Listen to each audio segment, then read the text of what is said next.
We are not teaching that don't do good deeds, don't do tzedakah, don't do charity. Of course we do those things, but those things are not enough to reconcile us with Adonai. Not enough.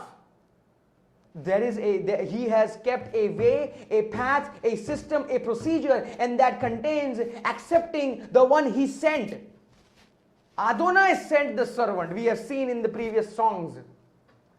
Below are given some of the verses, passages, books from the Tanakh that speak of the Mashiach. Isaiah, Yeshayahu 7:14, 9:5 and Micah 5:1 speak of the birth of the Mashiach. Yeshua alone completed this. He fulfilled these prophecies. These are the birth prophecies. Yonah, the ultimate foreshadowing of the Mashiach's death, burial and resurrection. Yonah is a prefiguring of the ultimate thing, his death. And Yonah coming out of the fish was Yeshua, the Mashiach, resurrecting. Proverbs 34, the name of his son. Now I have kept Hosea and Yechezkel, which don't speak of the Mashiach, but they speak of Yisrael, the condition of Yisrael. Hosea chapter 3, it speaks of the distance that is between Yisrael and her maker, between Yisrael and Hashem in this age. And it says that in the end times, in the last days, Yisrael will return to him. We feel right now that we are one with Hashem and we are close to him. We are not until we accept his Mashiach, his servant, our Mashiach. The chapter speaks of what we are doing now as unbelievers. Yechezkel, I have kept chapter 34. You know what is in 34? It speaks of the false shepherds of Israel. The problem is we have the fear that if we accept Yeshua, we will lose our Jewishness. Or we will become Christians. We will not be Jews anymore. Accepting him makes us to become a complete Jew, my brothers. Yechezkel 34 speaks of the false shepherds of Israel.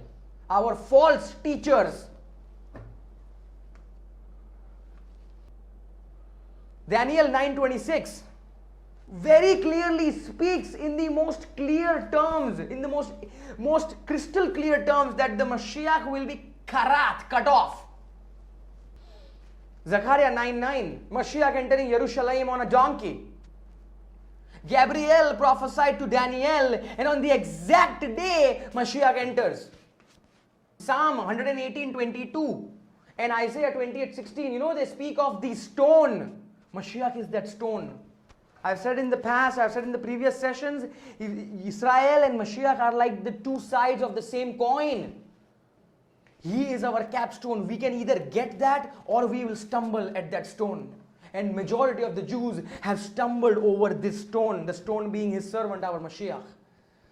Joseph's life, it is a foreshadowing. It is a foreshadowing of the life and career of the Messiah, my brothers. Joseph was not recognized by his own brothers.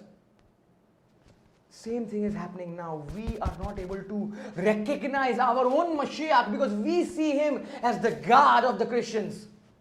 Forget Christians. Don't think of Jesus. Just be neutral and approach these passages.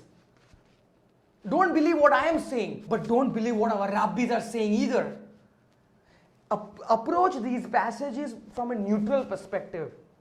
That is, I did not believe Mashiach Ben-Yoseph aspect. I did not.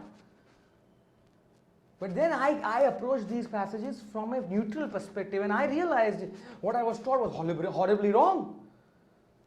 Melchizedek. Mashiach's priesthood is according to the order of Melchizedek. The book of Ruth. Mashiach is our kinsman redeemer. These are the passages, the verses that speak of Mashiach, the servant of the Lord. Let's go to the 6th verse. What we will do today is we are